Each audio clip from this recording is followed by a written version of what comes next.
विद्यार्थी मित्रांनो, आपल्याला एक अंकी संख्येची बेरीज आहे, बरोबर ना? बघा आता आज आपण त्यापुढे जाऊन बेरीज करणार आहोत. म्हणजे नक्की काय करणार आहोत? चला एक उदाहरण बघूया. या ठिकाणी फळ्यावरती मी काही चेरीज काढलेल्या. मोजा बरं या चेरीज. 1 2 3 4. किती चेरीज आहे? 4. किती चेरीज आहे? 4. हे कसलं चिन्ह आहे? अधिक. अधिक. आता पुढच्या चेरीज मोजूया. मोजा. 1 2 3 4 5. किती चेरीज आहे? 5. बरोबर. किती चेरीज आहे हे आपल्याला काढायचं. ठीक आहे. आता इकडे 4 चेरीज आहेत आणि इकडे 5 चेरीज आहेत. बेरजेचे चिन्ह आहे म्हणजे आपल्याला काय करायची? एकूण किती चेरीज आहेत ते काढायचं. ठीक आहे. म्हणजे बेरीज करायची आहे. या चेरीज मध्ये या चेरीज मिळवायच्या आहे. म्हणजेच काय करायचे आपल्याला? काय करायचे आहे? मिळवायची म्हणजे काय करायची? एकत्र करायची. अजून बेरीज करायची. या चेरीज मध्ये या चेरीज मिळवायच्या. बरोबर. चला आता सगळ्या चेरीज एकत्रितपणे आपण मोजूया. मोजा बरं. 1 2 3 4 5 6 7 8 9. म्हणजेच काय? 4 अधिक 5 बरोबर 9. 4 अधिक 5 बरोबर 9. 4 चेरीज मध्ये 5 चेरीज आपण मिळवल्या, एकत्र केल्या तर काय उत्तर आलं? 9. काय उत्तर आलं? 9. चला आता हे उदाहरण वाचा बरं सर्वांनी. 4 अधिक 5 9. शाबास. काही झाडं मी काढलेली आहे आणि ती झाडं काय करायची आपल्याला? एकत्र करायची. दोन्ही झाडं दोन्ही बाजूला काढलेली झाडी काय करायची आपल्याला? एकत्र करायची. एकत्र करायची म्हणजे काय करायचं? हे चिन्ह कसलं आहे? बेरजेचं. मग बघूया आपण या ठिकाणी किती झाडं आहेत ते. मोजायची सर्वांनी. मोजा. 1 2 3 4 5 6 7. किती झाडं आहे? 7. आता हे चिन्ह कसलं आहे? अधिक. म्हणजेच काय? बेरीज करणे, मिळवणे, एकत्र करणे, जमा करणे म्हणजे काय करणे? बेरीज करणे. आता या झाडांमध्ये या 7 झाडांमध्ये पुढची झाडं आपल्याला मिळवायची आहेत. चला मग मोजूया. 1 2 3 4 5 6. किती झाडे आहेत पुढे? 6. आता आपल्याला एकूण झाडं काढायची आहेत. किती झाडं काढायची आहेत? एकूण. मग काय करावं लागेल आपल्याला? या आधीच्या झाडांमध्ये ही नंतरची झाडं काय करावी लागतील? मिळवावी लागतील. बरोबर. चला मग आपण मिळून सगळेजण एकत्र ही झाडं मोजूया. मोजा. 1 2 3 4 5 6 7 8 9 10 11 12 13.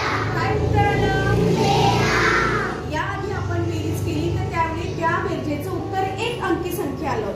बरोबर ना? आता मात्र 13 आलं. म्हणजे किती अंकी संख्या झाली ही? 13. किती अंकी? 2 अंकी. शाबास. किती अंकी संख्या झाली? 2 अंकी. आपल्याला अजून वेगळ्या पद्धतीने याची बेरीज करता येईल का रे? नाही करता येणार. कोण करून दाखवेल मला? जमेल वेगळ्या पद्धतीने? चल बरं तू सांग कशी करता येईल.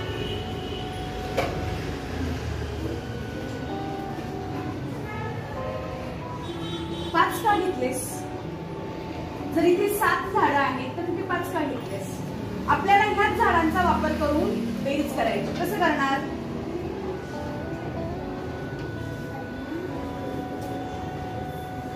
सेमच केली मी पण तर अशीच केली ना.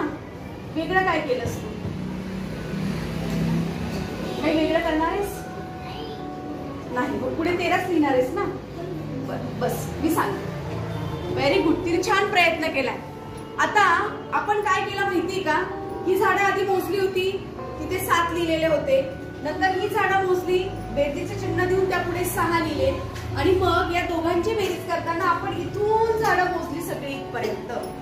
बरोबर. अजून सोप्या पद्धतीने कसं करता येईल माहितीये? ही 7 झाडं आहेत ही आपल्याला माहिती, कारण आपण आधी ती मोजून लिहिलेली आहे. मग ठेवायचे डोक्यात. कुठे ठेवायचे? आणि त्याच्यामध्ये पुढचे 6 मिळवायचे आहेत ना, मग 6 बोटं काढायची बाहेर. हे डोक्यात ठेवलेले 7 आणि त्याच्यानंतर ही 6 बोटं मोजायची. 7 नंतर 8. वेळ कमी लागला की नाही? म्हणजे ही 7 झाडं मोजायची, पुढे परत 6 झाडं मोजायची.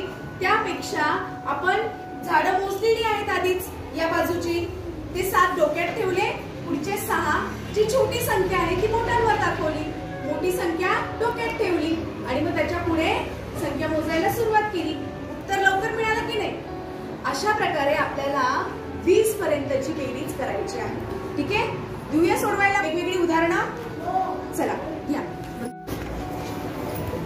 चला लक्ष द्या. आता आपण प्रत्यक्ष कृती करून बघूया. ठीक आहे, ही बेरीज कशी करायची ती. साहिल ये पुढे आणि इकडनं लावण्य येईल. आता माझ्याकडे काही सागरगोटे आहेत, मी ते सागरगोटे दोघांना पण देते. ठीक आहे, मला माहिती नाही माझ्याकडे किती सागरगोटे आहेत. आता या दोघांनी आपापले सागरगोटे मोजायचे आणि ते एकत्र करायचे, म्हणजे आपल्याला कळेल की साहिलकडे किती सागरगोटे आहेत आणि लावण्याकडे किती सागरगोटे आहेत. ते दोघांचेही सागरगोटे एकत्र केल्यावरती किती सागरगोटे तयार होतात. ठीक आहे, साहिल मोज पहिल्यांदा, तू इथे ठेव आणि मोज. शाबास. 2 3 4 5 6 7 8. आता 1 मिनिट थांब. आता याचे झाले हे 8 सागरगोटे, बरोबर. आता तुझे इथे जमा कर. 1 2 3 4 5 6 7. शाबास. ओके, बघा आता दोघांचे सागरगोटे मोजले आहेत. साहिल, तुझ्याकडे किती आहेत सागरगोटे? हे तुझे सागरगोटे. तुझ्याकडे किती आहेत? 7. हे तुझे सागरगोटे. बघा साहिलकडे आहेत किती? सागरगोटे किती आहेत तुझ्याकडे? 8 सागरगोटे अधिक तुझ्याकडे किती आहेत? 7. लावण्याकडे 7 सागरगोटे आहेत. आता दोघांचे मिळून आपल्याला करायचे आहे. ठीक आहे, लावण्याकडचे आणि साहिलकडचे एकत्र मिळून किती सागरगोटे आहेत आपल्याला ते मोजायचे आहे. मगाशी मी तुम्हाला सांगितलं काय करायचं. मोठी संख्या डोक्यात ठेवायची आणि छोटी संख्या बोटांवर घ्यायची. ठीक आहे, डोक्यात ठेवले 8 आणि बोटांवर घेतले 7. डोक्यात किती आहेत? 8 नंतर बोला. 11 12 13 14 15. मग दोघांकडचे मिळून किती सागरगोटे झाले? 15. दोघांकडचे मिळून किती सागरगोटे झाले? 15. बघूया बरं, दोघांनी मोजा बरं. आता दोघांचे एकत्र करा. 15 होत आहेत का? मोज साहिल, तू ठेव तुझे पण. आणि आता 15 होत आहेत का बघा. एकत्र करूया आपण हे. आणि आता मोजून मला इथे सरळ लाईन मध्ये लावून टाक. ठीक आहे, 1 2 3 4 5 6 7 8 9 10 11 12 13 14 15. झालेत 15 सागरगोटे. म्हणजे आपली बेरीज बरोबर आहे. ठीक आहे, अशा प्रकारे आपल्याला मोठी संख्या डोक्यात ठेवून छोटी संख्या बोटांवर घेऊन डोक्यात ठेवलेल्या संख्येच्या पुढे बोटांवर दिलेली संख्या मोजत जायची आणि एकूण किती हे आपल्याला उत्तर मिळतं. ठीक आहे, चल थँक्यू.